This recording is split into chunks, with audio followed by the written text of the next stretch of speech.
कई बार ना आपने देखा होगा लोग कहते हैं कर्म ही पूजा है। क्या है? कर्म ही। गीता में यह बात लिखी है, कर्मण्येवाधिकारस्ते मा फलेषु कदाचन।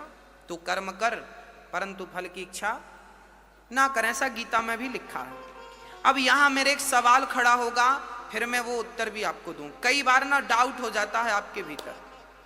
एक बार हम दिल्ली गए तो वहां एक बहन ने हमें अपने घर बुलाया। बहन ने तो हमें बढ़िया बुलाया बिठाया, पर उनका मन मिल नहीं रहा था। उनकी माँ ने हमें बुलाया था। कथा चल रही थी बाजू में, वो कथा सुनने आई। माँ को अच्छा लगा तो मम्मी ने हमें इनवाइट किया, गुरुजी 2 मिनट के लिए आना। हम गए। जब हम उनके घर गए तो उनकी बेटी कुछ उखड़ी उखड़ी थी। हमने बहन की तरफ देखा, पूछा बहन आपको क्या हुआ? हमारे आने से आप खुश नहीं हैं क्या? क्या हुआ आपको? बोले महाराज जी नहीं, हमारी माँ सत्संग करती है, कथा में जाती है, हमारा मन नहीं करता कथा में जाने का। हमने कहा लो, मम्मी कथा में जाती है, बिटिया तुम क्यों नहीं जाती हो कथा में? बोले गुरुजी मैं कथा में विश्वास बिल्कुल नहीं रखती। मैंने कहा फिर कहां रखती हो? बोले मैं कर्म में विश्वास रखती हूं, कर्म करती हूं। कर्म करो बस, कर्म ही पूजा है। अब मैंने सोचा कि इसकी अज्ञान की आंखें बंद कर दूं और ज्ञान की आंखें। तब मैंने उस बेटी को अपने सामने चेयर पर बिठाया। मैंने कहा 5 मिनट का मुझे समय दो और तुम यहां बैठ जाओ। अब वो बैठ गई मेरे सामने। अब हमने उस लड़की से कहा कि आप कहती हो कर्म ही पूजा है। अब हमने उससे प्रश्न किया कि बेटा ये बताओ कि कर्म क्या है? कर्म क्या है? आप लोग भी कई बार कहते होंगे कि कर्म ही करते रहो। भगवान भी कर्मों का ही फल देते हैं। जब हम अच्छा करेंगे तो अच्छा फल मिलेगा, बुरा करेंगे तो बुरा फल मिलेगा। जब हमारे कर्मों का ही फल हमें मिलना है तो फिर हम भगवान की भक्ति क्यों करें? बात बिल्कुल सही है। एक अज्ञानी आदमी यदि ऐसी बातें करे तो कोई अतिशयोक्ति नहीं है, आश्चर्य नहीं है, बात ठीक है, तर्क संगत बात। अब मैं इसके समाधान की ओर आपको ले जाता हूं। मैंने उस लड़की को सामने बिठाया। मैंने कहा बहन ये बताओ कि कर्म क्या है? उसने कहा कि कर्म है सेवा करना, माँ बाप की सेवा करना, कर्म है पति की सेवा करना, कर्म है बच्चों को नहलाना धुलाना, स्कूल भेजना, उन्हें पढ़ाना लिखाना, खड़ा करना, ये कर्म है। हमने कहा बिल्कुल ठीक। अब हमने कहा कि देखो बहन, कर्म सब कुछ है। आंख की पलक झपक रही है, ये भी क्या हो रहा है? कर्म हो रहा है। आप यहां बैठे कथा सुन रहे हैं, क्या कर रहे हैं? कर्म कर रहे हैं। हम कथा सुना रहे हैं, क्या कर रहे हैं? कर्म कर रहे हैं। एक बेटा मां की आरती उतार रहा, क्या कर रहा है? एक आदमी दूध पी रहा है, क्या कर रहा है? कर्म। एक आदमी शराब पी रहा है, क्या कर रहा है? बोलो। दूध पीना भी कर्म है, तो शराब पीने वाला कहेगा मैं अपना कर्म कर रहा हूं। तो शराब पीना भी क्या है? तो गांजा पीना क्या है? ये तंबाकू खाना क्या? वो कहेगा हम तंबाकू अपना कर्म कर रहे हैं। मतलब संसार में जो है सब कुछ कर्म है। जो आप कर रहे हैं वो सब क्या है? यहां तक कि हमारा दिल धड़क रहा है, वो अपना कर्म कर रहा है। हमारा खून नासिका में दौड़ रहा है, हमारा खून दौड़ रहा है नसों में, वो रक्त क्या कर रहा? अपना कर्म कर रहा है। भाई कर्म तो जो आप कर रहे हैं सब, माँ की सेवा करना भी कर्म है। और कोई बेटा माँ को हाथ पकड़ के घर से निकाल दे तो वो भी एक कर्म ही है। बोलो क्या है? समझ, इतनी बात समझ में आई तो मैं आगे समझाऊं। समझ में आ गई?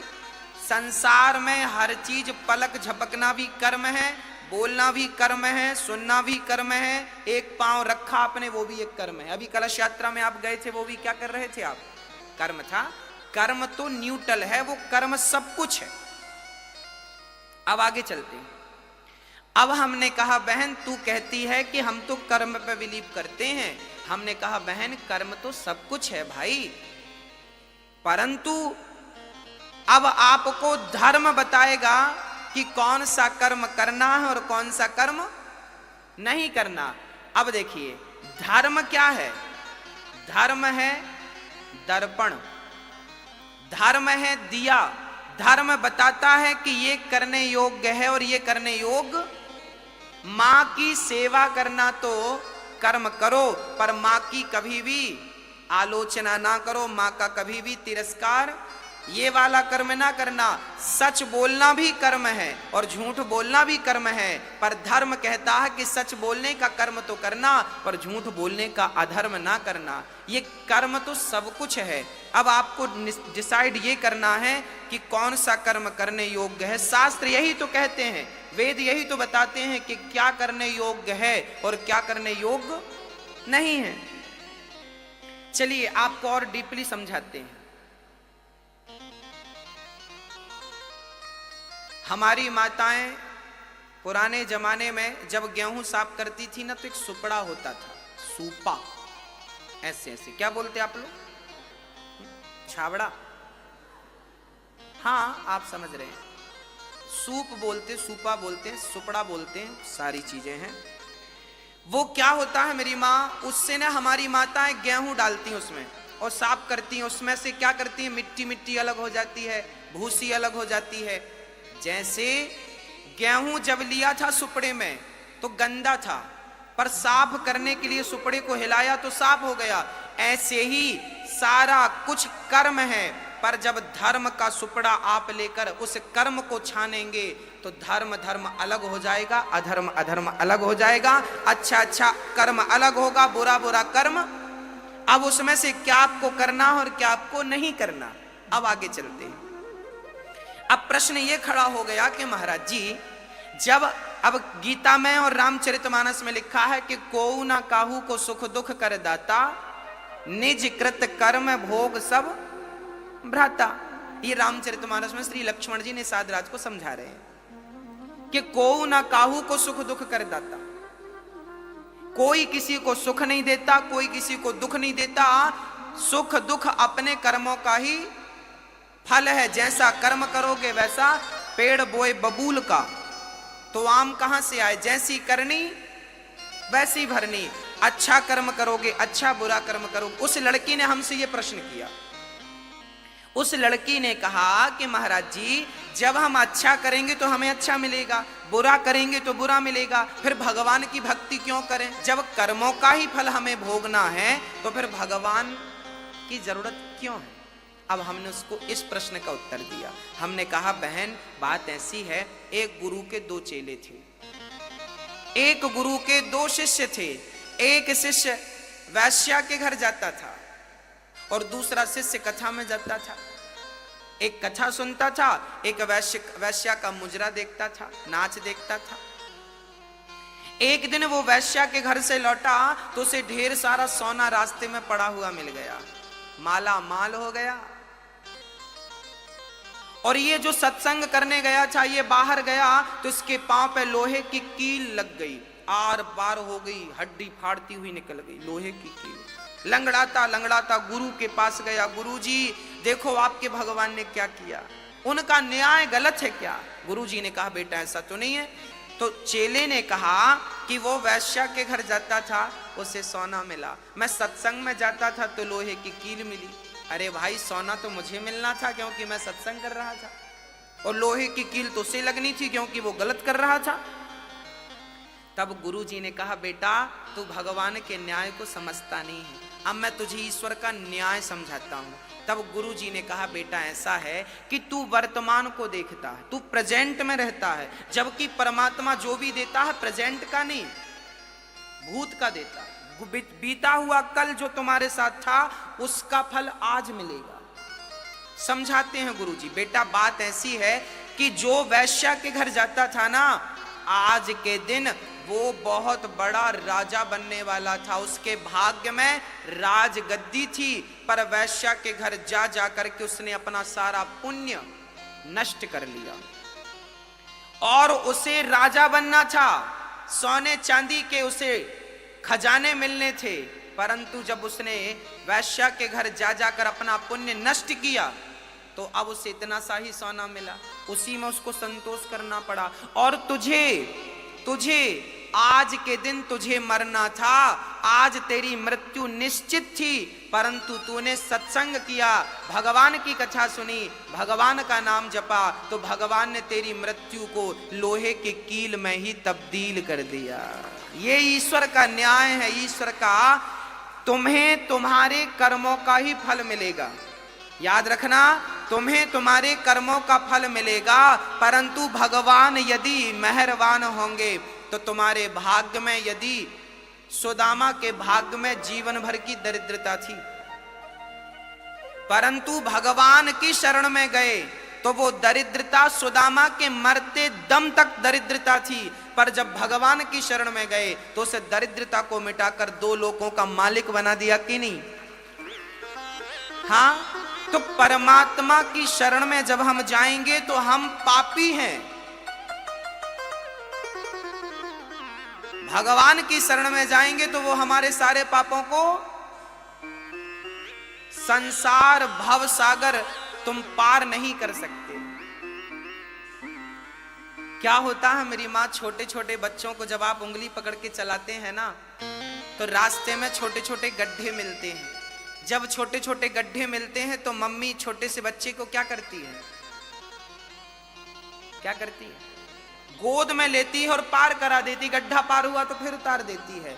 जैसे माँ बच्चे को गड्ढा गोद में लेकर पार कराया, ऐसे भगवान की शरण में रहोगे तो भव सागर गोद में लेके पार करा देंगे, पता नहीं लगेगा कि कब पार हो गए। ये उनकी शरणागति में ही संभव है। हमारी और आपकी भक्ति में ताकत नहीं है कि हम उन्हें पा सकें। उनकी कृपा होगी तो उन्हें पाया जा सकता है, अन्यथा हम में ऐसी कोई खास बात, हम में कोई योग्यता नहीं है। ईश्वर को अकारण करुणा वरुणालय कहते हैं, जो अकारण करें। बिंदु जी महाराज लिखते हैं, न जाने कौन से गुण पर दयानिधि रीझ जाते हैं, यही सदग्रंथ कहते हैं और यही हरिभक्त गाते हैं। न जाने कौन से गुण पर दयानिधि रीझ जाते। इसलिए आप भी कर्म तो करिए, पर कर्म के साथ भगवान से जुड़े रहने में कोई नुकसान नहीं। कर्मों का फल तो मिलेगा, पर भगवान साथ में है तो तुम्हारे पक्ष में ही निर्णय होगा, बस ये मान लो। अर्जुन ने महाभारत लड़ा, क्या कृष्ण ने अर्जुन का गांडीव पकड़ के एक भी बाण चलाए? पूरे महाभारत में एक भी बाण चलाए क्या? पितामह भीष्म के सामने रथ का पहिया लेके दौड़े थे केवल एक बार बस। बाकी पूरे महाभारत में कृष्ण ने एक भी बाण किसी पर चलाए हो तो बताओ? नहीं चलाए ना। बिना बाण चलाए अर्जुन को क्या करते रहे? केवल मार्ग बताते रहे।